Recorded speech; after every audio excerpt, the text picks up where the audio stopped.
यहाँ से एक दूसरा सिद्धांत लेके आया जिसका नाम है चूक का सिद्धांत या खालसा नीति या डॉक्ट्रिन ऑफ स्लैब्स। अभी स्टोरी ऐसी है कि हमारे यहाँ जो एडॉप्शन का जो प्रिंसिपल है, किसी को गोद लेना, किसी को दत्तक लेना, बहुत पुराना है हमारे समाज के अंदर, भारतीय समाज के अंदर, सदियों से सब समाज के अंदर यही चलता है। पहले के टाइम पे भी यही होता था कि यस 1801 में भी आपने अवध लिखा है। अवध देखो 1765 के अंदर जब अवध को किया उसको इनिशियल फॉर्म लिखा है मैंने, तो अच्छी तरह से उसको इम्प्लीमेंट नहीं किया था। क्यों? क्योंकि मैंने आपको बताया कि 1799 के अंदर जब वेलेस्ली आता है तो वेलेस्ली उसको फाइनल शेप देता है। जब 1765 में हुआ ना तो बहुत ही एक वेग तरह की सब्सिडरी अलाइकी ट्रीटी हो गई, बट जो प्रिंसिपल्स थे वो यही थे। अवध को प्रोटेक्टोरेट स्टेट बना दिया गया था, इसके लिए बोला जाता है कि it was subsidiary ally in initial form. बहुत ही एकदम प्रारंभिक कक्षा के अंदर उसको सहायक संधि के दौरान उसको लिया गया। ओके, यहां आ जाते हैं tradition of adoption.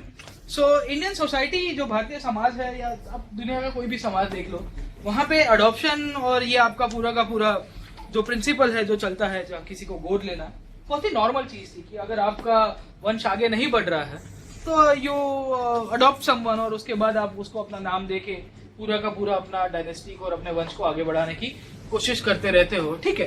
And this adopted son inherited all rights and properties from his patron father. जब उसको गोद ले लिया जाता है, जैसे मैंने आपको अभी बताया कि जो वाडिया डायनेस्टी के साथ हुआ, वो जो बंदा था वो recently became a king, last year ही वो राजा बन गया। ये तो बगा चुका था मोटा पता सो अभी। सो એનું પણ એવી સ્ટોરી હતી કે this guy was just working somewhere else and though he had relation to this Wadia dynasty but he was not actually the king। फिर रातों रात उसको टेलीग्राम आ गया, ठीक है, लंदन में मेल भेजा होगा उसको, जो भी मतलब आपको राजा प्रोक्लेम किया जाता है, आ जाओ इंडिया वापिस। आ जाता है इंडिया और उसकी फिर कोरोनेशन सेरेमनी होती है, राज्याभिषेक, तिलक पूरा लगाया जाता है, ठीक है, हाथी घोड़ा पाल की, जय कन्हैया लाल की, तो पूरे जलसे की जाते हैं राज्य के अंदर। तो आज तो डेमोक्रेसी आ गई है बट स्टिल हम लोग बोलते हैं इंडियन कल्चर का एक पार्ट है, टॉलरेंस है हमारे अंदर की ऑटोक्रेसी वाला जो राज चल रहा था उसको एक सिंबॉलिक वे में हम लोग एक्सेप्ट करते हैं, क्योंकि वहाँ बोले राजाशाही थी बट स्टिल हम लोग एक्सेप्ट करते हैं उनको हमारी सोसाइटी के ही पार्ट के दौरान। बाकी सारे स्टेट्स की तरह नहीं है कि राजाओं को खदेड़ दिया जाए या बाकी सारे जगहों पे जहाँ पे रिवॉल्यूशन हुआ, रिवॉल्यूशन के अंदर ये पूरी की पूरी स्टोरी चेंज हो जाती है। उनको पसंद ही नहीं आता था कि यहाँ राजाशाही रहे। ओके, फ्रांस के अंदर हुआ, राजा को गिलोटिन कर दिया गया था, तो तुम निकलो यहाँ से। ओके, यहाँ जाते हैं this son inherited all rights and properties from his patron father, और उसको अच्छी तरह से पूरी की पूरी जो मालमत्ता थी अपने बाप की, वहां से उसको पूरा का पूरा पैसा वैसा मिल जाता था, तो उसको भी वही तो मजा आ जाती थी और ये पूरी की पूरी स्टोरी चलती है। ये कंटिन्यूसली ट्रेंड आपको इंडिया के अंदर देखने को मिलेगा। हमारी जितनी भी जो नेटिव स्टेट्स है, यहाँ पे प्रिंसली स्टेट्स है, जो रियासतें थी, उसके अंदर भी इस तरह का ही पूरा का पूरा सिद्धांत रहता था कि अगर राजा को कोई बेटा नहीं हुआ तो किसी और को गोद ले लेगा और उसको बोल देगा कि आज से ये राजा है, मैं जा रहा हूँ और मेरी पूरी की पूरी जो माल मिल्कत है वो इसके नाम के ऊपर लिख के जा रहे हैं। 1825 के अंदर भी ईस्ट इंडिया कंपनी यहाँ पे एक स्टेटमेंट दे देती है और बोलती है कि that the every ruler under Hindu laws is free to nominate his successor, real or adopted son। हमको कोई ऑब्जेक्शन नहीं है, हम लोग ऐसा कोई भी ऑब्स्ट्रक्शन नहीं खड़ा करना चाहते कि यहाँ पे आपका कोई भी इंसान हो और उसको गोद लेने के पीछे हम लोग उसको राजा बनने के लिए कुछ नॉमिनेट नहीं करेंगे। स्टोरी ऐसी चलती है कि this doctrine of labs was introduced by one gentleman called as Lord Dalhousie। Dalhousie, मैंने आपको बताया कि वो आदमी एक तो he was one of the youngest governor generals, बहुत ही कम उम्र में उसको गवर्नर जनरल की खिताब मिल गई थी और यहाँ पे आके उसका गोल क्लियर था कि यहाँ पे कुछ भी हो जाए, ब्रिटिश साम्राज्य का जितना मैं विस्तार करूंगा उतना कम हो। तो उसके लिए उसने 2-3 पॉलिसीज अपनाई थी। जैसे एक, वहां पे कंटिन्यूसली लड़ाई करता रहा, बहुत सारे स्टेट्स को अनेक्स कर रहा था, अनेक्स करने के पीछे उसने ये चूक के सिद्धांत सबसे ज्यादा अपनाए। अभी यहाँ पे यही हुआ कि 1825 के आसपास ईस्ट इंडिया कंपनी ने तो ये स्टेटमेंट दे दिया था कि चूक के सिद्धांत या डॉक्ट्रिन ऑफ लैब्स हम लोग यहाँ पे कोई इंप्लीमेंट करना नहीं चाहते। डेलहाउसी ने ऐसा बताया कि अगर कोई राजा अपना कोई वंश का आदमी छोड़ के नहीं गया हो जो उसका खून होगा, तो उसके बाद वो स्टेट को हम लोग एनेक्स कर देंगे। We will not allow any adopted son to inherit the throne of this state.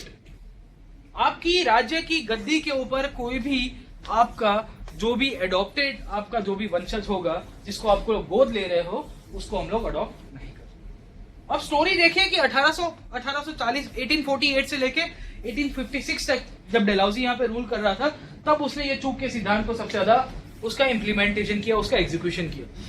अब यहाँ पे देखिए कि उसके 25 साल पहले तो ईस्ट इंडिया कंपनी तो ये बता रही है कि हम लोग को कोई ऑब्जेक्शन नहीं है कि यहाँ पे कोई हिंदू राजा और हिंदू धर्म के हिसाब से या हिंदू आपके जो भी कायदे कानून के हिसाब से अपने कोई भी सक्सेसर होगा, उसका जो वंश होगा, उसको आगे बढ़ा सकता है।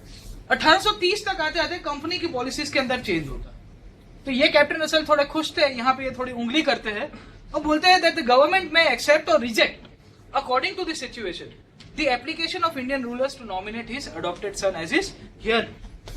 बोले सरकार सोचेगी इसके बाद कि अगर आपने पहले ठीक है, आपको ट्रू कॉपी लेके 2 विटनेस का सही सिक्का करके पासपोर्ट साइज का डॉक्यूमेंट देके सब अप्लाई करना पड़ेगा कंपनी को। बोले मैं जा रहा हूं और मेरे बाद मैं इसको छोड़ के जा रहा हूं जिसको मैंने गोद लिया। तो कंपनी 1830 तक आके एक पॉलिसी लेके आ रही है जहां पे बोल रही है कि हम लोग सोचेंगे, बट इसका अच्छी तरह से इंप्लीमेंटेशन नहीं किया जाता। When in 1848 Lord Dalhousie becomes the governor general, वो एक झटके में बोल देता है कि आज के बाद जो भी राज्य अंग्रेजी हुकूमत, the states which are dependent on the British authority, और उनके अंदर कोई आपका वंश आगे नहीं बढ़ रहा है और राजा का कोई भी एक खूनी वंश आगे नहीं जा रहा है, तो वो स्टेट्स को हम लोग एनेक्स कर देंगे। क्यों? क्योंकि हम लोग आज के बाद आपने जितने भी गोद लिए हुए आपके जितने भी पुत्र हैं उनको एक्सेप्ट नहीं करेंगे। So he started annexing the states which were dependent on British authority. In the absence of real heir, the state would be merged into British India. हम लोग डेलाउजी के अंदर आएंगे तब हम लोग 3 तरह के राज्यों की बात करेंगे। एक प्रोटेक्टोरेट स्टेट हुआ करते थे, एक डिपेंडेंट स्टेट हुआ करते थे, एक स्टेट ऐसे थे जो ब्रिटिश अथॉरिटी के अंदर कभी आए नहीं थे, उनके ऊपर ये डॉक्ट्रिन ऑफ लैप्स का इम्प्लीमेंटेशन नहीं हुआ। 3 kinds of states were there. जब डेलाउजी को हम लोग और चर्चा करेंगे, क्योंकि डेलाउजी को लेके यूपीएससी 2013 में जज्बाती हो गई थी, 10 नंबर में जज्बाती हुआ था। उसने पूछा था कि Dalhousie is known as the maker of modern India, is known as the founder of modern India. भी जनरली गवर्नर जनरल के ऊपर 10 मार्क का प्रश्न पूछ देना बहुत ही उटपटांग प्रश्न था, बट एनसीईआरटीज के अंदर उसने भी अच्छी तरह से यूपीएससी ने दिया हुआ है। विल ट्राई टू सी कि डेलाउजी को क्यों आधुनिक भारत का निर्माता बोला जाता है। एक तो पहले भारत का जो नक्शा उसने जो डिजाइन किया है ना, वो नक्शे के कारण ही उसने कंसोलिडेशन किया। यहाँ पे जब अलग अलग राज्यों को अनेक्स करना शुरू किया गया ना, उसके बाद ही ब्रिटिश इंडिया का जो मैप बनता है वो डेलाउजी के कारण बनता है। और वो मैप 1860 से लेके मतलब 1858 से लेके 1947 तक वही रहता है, क्योंकि यही ये चूक के सिद्धांत and doctrine of lapse, the policy of doctrine of lapse was one of the causes behind the revolt of 1857। 1857 में जो विद्रोह हुआ उसके पीछे का एक कारण था ये चूक के सिद्धांत।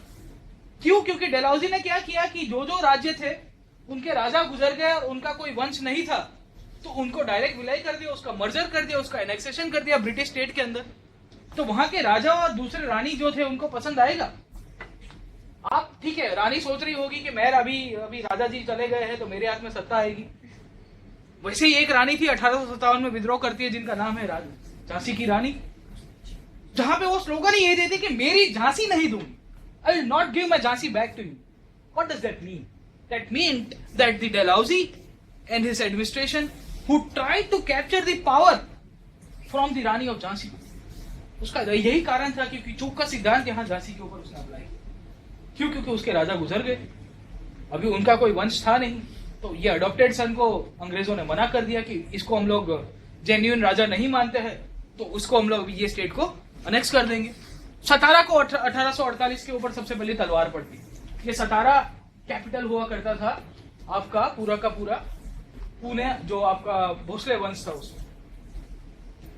जब आपका तीसरा एंग्लो मराठा वॉर खत्म हुआ तो उसके हमने आउटकम अगर लास्ट क्लासेस में आप देखोगे तो हमने देखे थे कि पेशवाशिप को तो अबॉलिश कर दिया, पेशवा की जो गद्दी थी उसको अबॉलिश कर दिया। मराठा कन्फेडरेसी जो थी, जो मराठा यूनियन था आपके चारों के चारों सरदारों के बीच में जो उटपटांग चीजें होती रहती थी, उसको भी तोड़ दिया गया। इसके साथ साथ सतारा नाम का जो राज्य, जहां पे जो भोसले वंश, जो शाहू जी, शिवाजी और उसका जो चलता आ रहा था, वहां पे एक छोटा सा राज्य दे दिया 1818 से लेके 1848 तक। बोले ये शिवाजी के वंश वाले हैं, ये भोसले वंश वाले लोग हैं, इनको एक छोटा राज्य दे दो, पर उसको पपेट बनाया। And that state was known age dependent state. क्यों? क्योंकि वो अंग्रेजों की अथॉरिटी के ऊपर डिपेंडेंट था। मैंने बताया नहीं, राजा जी जैसे थे, सब्सिडरी अलाई जैसे लोग थे, कि यहाँ स्टेट की अथॉरिटी कुछ नहीं हुआ करती थी, बट अंग्रेजों ने उनको राजा बनाया था, इसके लिए उनकी गाड़ी चलती रहती। डेलाउजी ने 1848 तक आते आते उसने देखा कि ये सब स्टेट्स का भी एग्जिस्टेंस नहीं चाहिए, काहे इनको पेंशन देना, काहे इनको इतनी सारी अथॉरिटी देना। And Satara became the first state which was under which the doctrine of lapse was implemented. Jaitpur and Sambalpur करके एक और स्टेट था 1849 के अंदर। भगत नाम का एक राज्य, जो आज का आपका मॉडर्न डे, आप शिमला की तरफ जाते हो जब चंडीगढ़ से, तो वहां पे भगत नाम का स्टेट हुआ करता। भगत के ऊपर 1850 के ऊपर तलवार गिर जाती है कि बेटा तुम भी आ जाओ, तुमको भी हम लोग ब्रिटिश अथॉरिटी और ब्रिटिश स्टेट के अंदर एनेक्स कर देंगे। उसके बाद उदयपुर को कर दिया जाता है 1852, Mewar state. You see continuously in 1854 के अंदर झांसी को एनेक्स किया जाता है on the pretext of doctrine of lapse. एक कंटिन्यूअस ट्रेंड देखने को मिलता है जहां डेलाउजी बोलता है कि आपका अभी कोई लीगल सक्सेसर और लीगल हेयर नहीं बचा है, आपका एक ब्लड लाइन नहीं बचा है, so on that pretext we will not allow any of the adopted son to inherit the throne, और इसी के कारण हम लोग पूरी की पूरी सत्ता आपसे अख्तियार करते हैं। कहानी तो ये भी चलती है कि 1850 और 1852 के अंदर जब भगत और उदयपुर को एनेक्स किया गया तो उनके राजा ब्रिटिश कोर्ट के अंदर जाते हैं।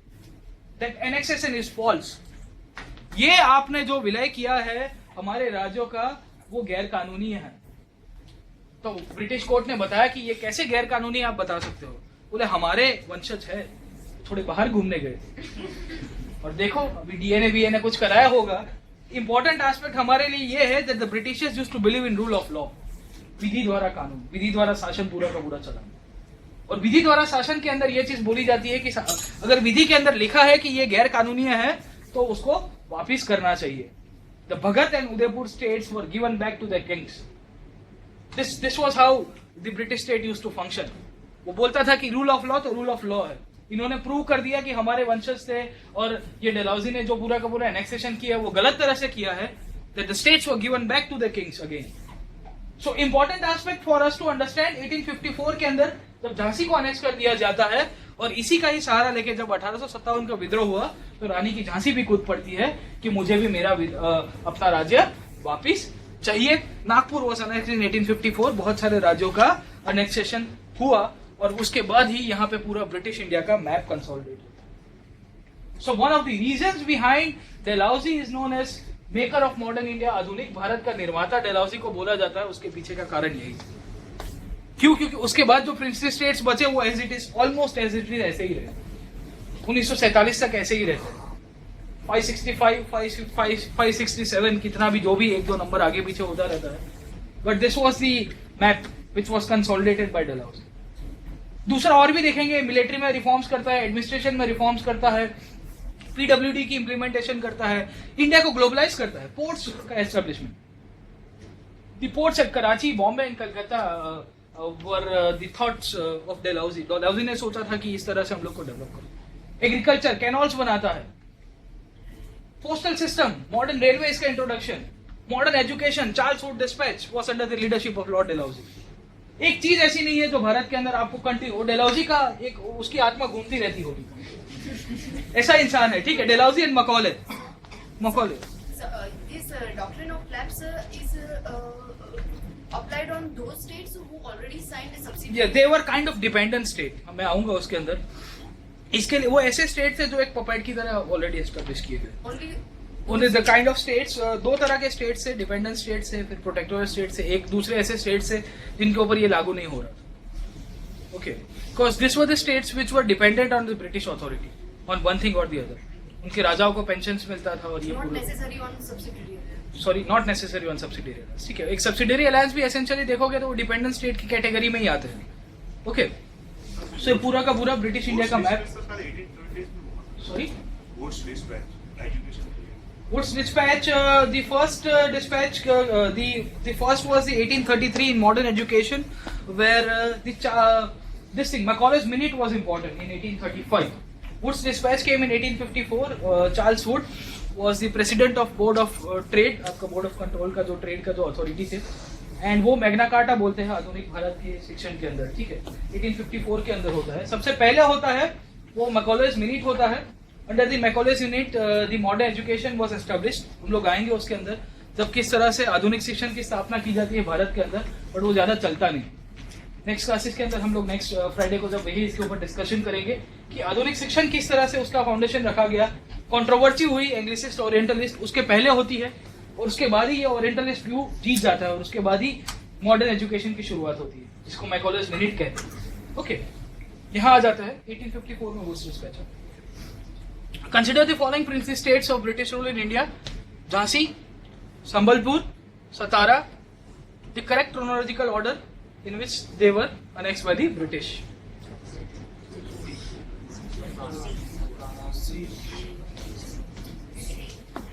देखो ये डेट वाला प्रश्न था। जनरली ऐसा होता है कि कभी कभी स्टूडेंट छोड़ देते हैं, बट 2004 में इसने जज्बाती कर दिया था, ठीक है। Which is the right option? C is the right option. Okay. Jhansi in 1854, Sambalpur 1849, सतारा 1848 सबसे पहला बकरा बनता है। The right option is C. Okay, British conquest of India. यहाँ पे हमने अभी तक देखने की कोशिश की थी अब तक के क्लासेस के अंदर, वो था कि ब्रिटिश अथॉरिटी यहाँ पे किस तरह से यूरोपियंस को सब्जुगेट करती है। साथों साथ अभी नंबर आ गया था इंडियन प्रिंसली स्टेट्स का। तो यहाँ पे आपकी एक चीज खत्म होती है जिसे कहा जाता है ब्रिटिश कॉन्क्वेस्ट ऑफ इंडिया, और यहाँ से शुरू होगा एस्टेब्लिशमेंट ऑफ ब्रिटिश रूल।